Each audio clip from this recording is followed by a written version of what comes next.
Hi guys, Jamie Pulaski here. Alright, so I said I was going to make a video on how to synchronize your motors. Got to start by saying that you're never supposed to synchronize your motors. It doesn't matter where you go on the internet, they will tell you you're not supposed to synchronize your motors. I don't like that. First off, I don't know who they are. I don't know what their credentialing is. I don't know if they have engineering backgrounds or they just couldn't do it. So I have the ability to do it, so I'm going to show you how I'm doing it.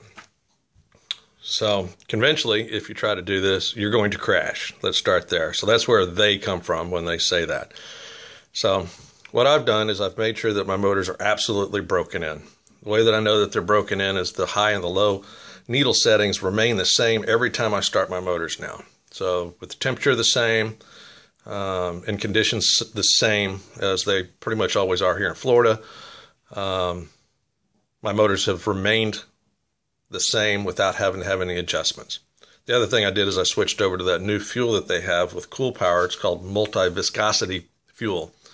And the basis behind that is depending upon the temperature, you usually have to adjust your needle settings on a glow motor.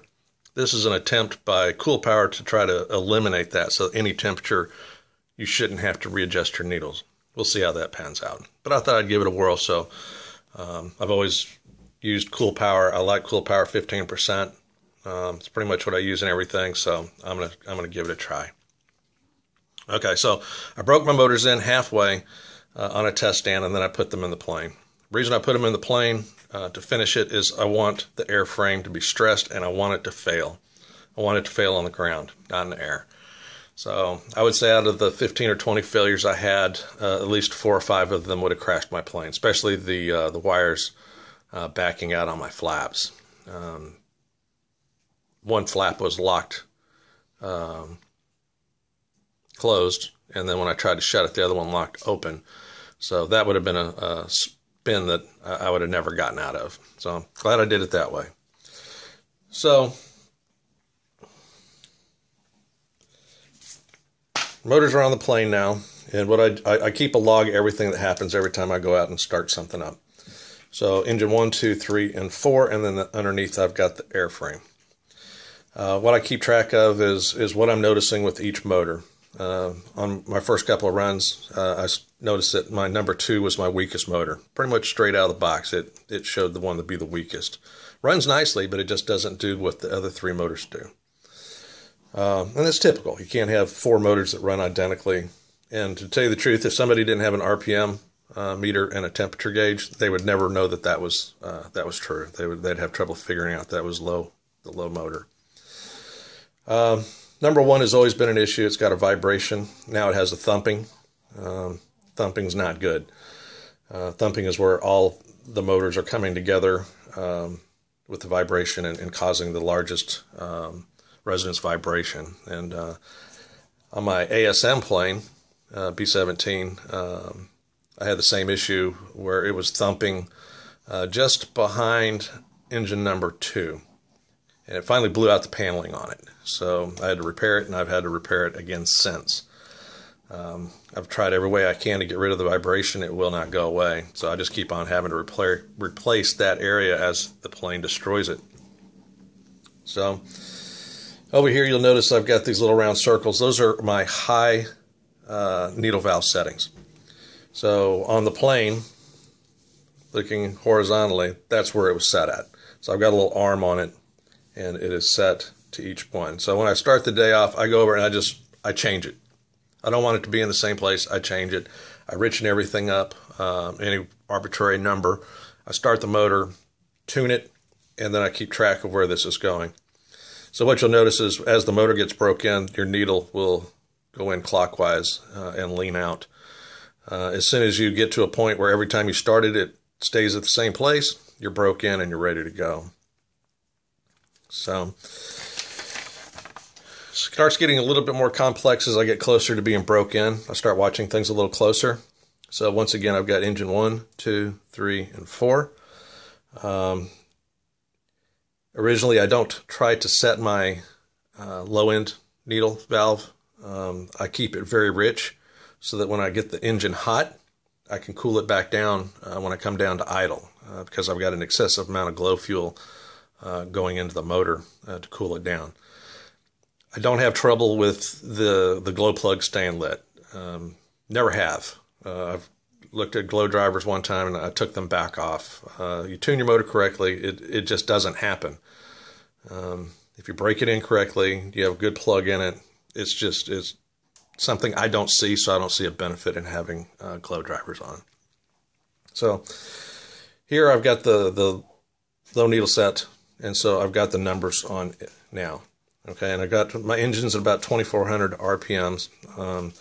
I like it there because there's less vibration as soon as I hit 24. So that's the reason that I picked that particular number. If I drop it down below 24, I was getting a lot more vibration throughout the airframe. So at 24, it's very smooth. All the engines just sit there and just kind of four cycle back and forth. Temperature that I picked is a combination of a couple of things. One, I want the temperature to be up. I don't want to overcool or flood the motors, but I need a smooth transition also. So the way that I've done that is just like what the manual says. Keep on leaning out the low end until the motor doesn't transition, it fails, and then go back about a quarter to half a turn. After I get to a quarter or half a turn out, then I put a temperature gauge on it and I dial it in at the temperature that I want. And that's how I do that. So each motor, RPM max, temp max, and then how long it takes for it to cool back down after I do a 60-second high RPM run. So I'll take the engine all the way up to full throttle, take it to full operating temperature, pull the throttle back down, and see how fast it takes for it to cool back down. So, because if you're up in the air and an engine starts faltering, I can drop back down and idle, cool it off. That's usually the issue. And then I won't have a engine failure. I can come in and land and not crash. So, as soon as I get all this done, I optimize my motors. Every motor doesn't run exactly the same. They're close because I broke them in with each other. So they're only a couple hundred off. Okay, but throughout the power band, that doesn't exist. Okay, so it's very easy to match the low end and the high end, but everywhere in the center is usually where people try to match it, and that's where they fail. So this is what I did. My radio has the ability to program this out. Okay, so if I go into my model menu, and I go into my AFR. Now, I've selected engine number 2. The reason I've selected engine number 2 is because I have a linear progression for my throttle. Just when you engage the throttle and you'll watch the bar go across, it just goes straight up. So there's no expo in it, nothing there. But if you look on this graph, you'll see that there's about 8 different points, and I can move those points. So if you see the purple one, I can move the purple one over, and I can adjust that point. Okay, so I've selected throttle number 2 because it's my weakest motor, and I want the other ones to follow the weakest motor. So what I'm going to do is I'm going to tame down the other 3. So going over to throttle 1, you can see that I've adjusted the band. Okay, it has an arc in it that is sagging down. Now, if I was trying to make the engine perform better, it would have the arc the other direction. But I can't do that unless I go the other direction, which isn't possible. I wouldn't be able to make number 2 stronger to follow the other ones just by lifting the band. So these all have to sag. So if I go over to 3, same thing. Now, 3 is more of a wobbly line. And the reason it's a wobbly line, I believe, is because the way that my throttle linkage is set up is it comes up and over and then down. So my linkages are going up and down versus in and out on the number 1 and number 4. So 2 and 3 have a different configuration on how the throttle actually works. So I believe that's a bend in the wire. So as it arcs over, it just kind of folds. So then we go over to 4, and same thing. Got a dip in the band. So how I did this is I went over to 25% power on my scale, which is the purple dot now. I took my throttle, went over here, then I took an RPM gauge with the engine running, and I adjusted up or down on the graph to get to the point where I wanted it to be. Then I went to the next dot, programmed it in. See, the dot's down. It would be normally up there at the crosshairs. And so I went through all these points and matched the RPM for each motor all the way across through the band. And this is what I came up with.